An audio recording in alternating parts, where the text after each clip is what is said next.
Allez, bonjour à tous, Vicente de Roi Habitat. Donc aujourd'hui, on va répondre à une question fatidique. Est-ce que les batteries solaires sont rentables en 2026? Donc là, je vais vous fournir mon vrai avis en tant que conseiller et non pas vendeur photovoltaïque. Alors, le problème qu'on avait avant, on va déjà revenir aux origines, c'est que on avait deux choix quand on faisait du solaire. Soit on sous-dimensionnait la partie PV, soit on la surdimensionnait. Dans le cas où vous la sous-dimensionnez, c'était vraiment pour un objectif de rentabilité. Donc, vous alliez avoir une autoconsommation qui allait être plus élevée. C'est-à-dire que, théoriquement, pour un foyer qui consommait environ 8000 à 10 000 kWh à l'année, on pouvait aisément dire qu'avec 3 kW crête de panneaux, eh bien, donc ça représente 6 panneaux actuellement de 500 watts, vous pouviez autoconsommer à peu près 80%, 85% eh bien, de l'énergie totale produite par ces panneaux. Par contre, pour les gens qui avaient une vision un petit peu plus de l'autonomie, effectivement, eh bien, vous n'y étiez pas du tout parce que vous ne remplissiez pas tout simplement votre consommation globale, ou en tout cas un maximum de consommation. Dans l'autre cas, on pouvait surdimensionner les panneaux. Donc j'ai eu effectivement pas mal de clients qui étaient dans cette optique-là. Le seul souci qu'on avait, c'est que plus on rajoutait de panneaux, forcément plus votre autoconsommation elle baisse parce qu'il faut savoir gérer la puissance en pleine journée et donc vous aviez quand même beaucoup de surplus solaire en général. Et donc vous êtes moins rentable avec une solution comme celle-ci, quand on parle vraiment d'un point de vue financier. Alors on avait quand même deux trois alternatives parce qu'on pouvait proposer de basculer par exemple tout ce qui est appareil de chauffage, donc par exemple un chauffe-eau directement la journée pour essayer en tout cas de compenser cette perte de production. Pendant les beaux jours, les gens allumaient davantage la climatisation qui est assez énergivore mais qui nous permettait vraiment de diminuer l'injection réseau. Et donc voilà, c'est ce qu'on avait ici. Mais il y avait toujours un problème qui persistait, que j'entendais souvent chez mes clients, c'était le fameux talon de consommation la nuit. C'est-à-dire que la nuit, vous avez soit votre système de frais qui tourne en été, soit votre système de pompe à chaleur, bref, etc., qui peut tourner la nuit, en hiver. Et vous aviez toutes les veilles des appareils qui forcément en fait n'étaient pas rattrapables avec le photovoltaïque, même si vous aviez une production qui était énorme la journée. Et donc c'est là que sont apparues les batteries.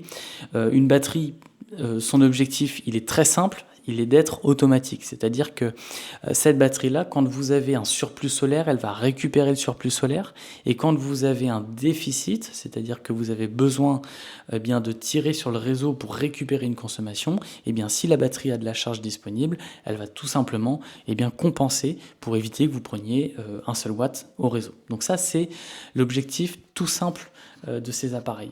Le seul souci, c'est que quand elles sont rentrées sur le marché, ces batteries-là étaient extrêmement chères. Et donc, on adressait ces produits-là aux gens qui avaient certes déjà des moyens amples et secondairement pour les gens qui avaient vraiment cette philosophie d'autonomie. Donc ça ne s'adressait pas véritablement aux gens comme moi, aux gens comme peut-être vous, peut-être la majorité en fait des personnes tout simplement. Et donc ces systèmes-là, ils étaient assez chers parce que les premières unités de production étaient seulement en courant continu. C'est-à-dire que dans cette batterie-là pouvait rentrer uniquement le courant direct des panneaux. Et donc c'est pour ça qu'il vous fallait un onduleur hybride qui pouvait accepter de 1 les panneaux et de 2 la batterie avant d'être connecté directement à votre système. Donc là c'était plutôt problématique parce que la plupart des installations chez les particuliers aujourd'hui sont en micro-onduleur pour des questions de monitoring, c'est-à-dire voir chaque panneau un à un, et des questions surtout de sécurité également. Et donc petit à petit il est apparu sur le marché des batteries qui étaient moins chères, de marques concurrentes et des marques surtout asiatiques. Alors ce ne sont pas des marques qui proposent des produits bas de gamme, bien au contraire, on est quand même sur des produits qui sont franchement top, pour tout vous avouer. On est sur des systèmes maintenant qui sont un petit peu plus ce qu'on appellerait plug and play, même si le mot est un petit peu un raccourci, parce que aujourd'hui ces batteries-là peuvent se brancher directement sur des prises. Alors attention, il faut que les prises soient sur des circuits dédiées, mais en tout cas l'action de brancher la batterie n'est pas plus compliquée que ça, et elles sont associées à un compteur avec une pince ampère métrique au niveau de votre arrivée générale.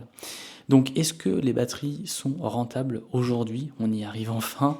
Oui, elles sont même extrêmement rentables parce que le nerf de la guerre pour avoir de la rentabilité, c'est le tarif. Et aujourd'hui, on est sur quand même des batteries qui sont assez peu chères. On a divisé les prix par 3 ou par 4 comparé il y a 2-3 ans. Donc effectivement, on vient souvent de fois proposer ça en projet.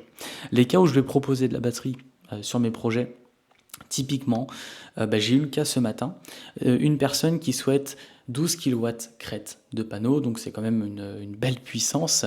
Eh bien, on a visionné donc sur notre logiciel d'études solaires, on a enlevé 4 kilowatts crête de panneau.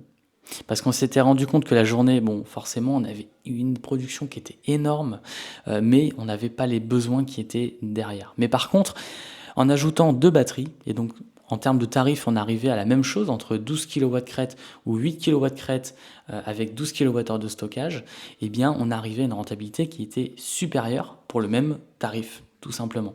Et donc c'est vraiment l'objectif aujourd'hui, c'est de se demander est-ce qu'on surdimensionne notre installation de PV ou alors est-ce qu'on met quand même raisonnablement de la puissance, mais par contre, on comble également avec de la batterie pour utiliser plus intelligemment notre énergie.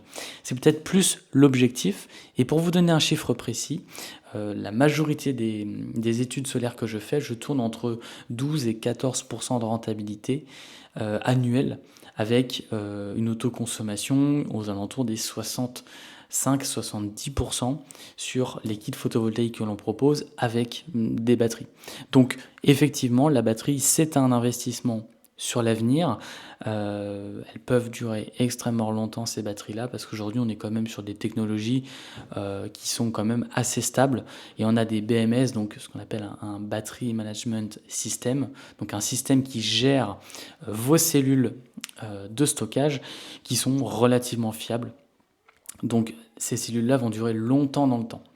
Donc vous aurez certainement d'autres projets avant que cette batterie rende l'âme finalement. Voilà, donc sachez qu'on est quand même sur des produits qui sont extrêmement rentables. On va voir ici au cours du deuxième semestre 2026 s'il y a des évolutions, mais on est déjà sur des produits qui sont extrêmement précis et surtout assez puissants. Voilà. Si jamais vous avez des questions, n'hésitez pas, vous avez l'espace commentaire pour. Et si vous souhaitez aller voir les articles que nous rédigeons, donc notamment sur le fait de réaliser son étude solaire ou tout simplement sur l'impact de la rentabilité photovoltaïque en fonction des prix d'électricité, vous allez avoir le lien du blog directement dans la description de la vidéo. Je vous remercie, je vous souhaite une bonne journée.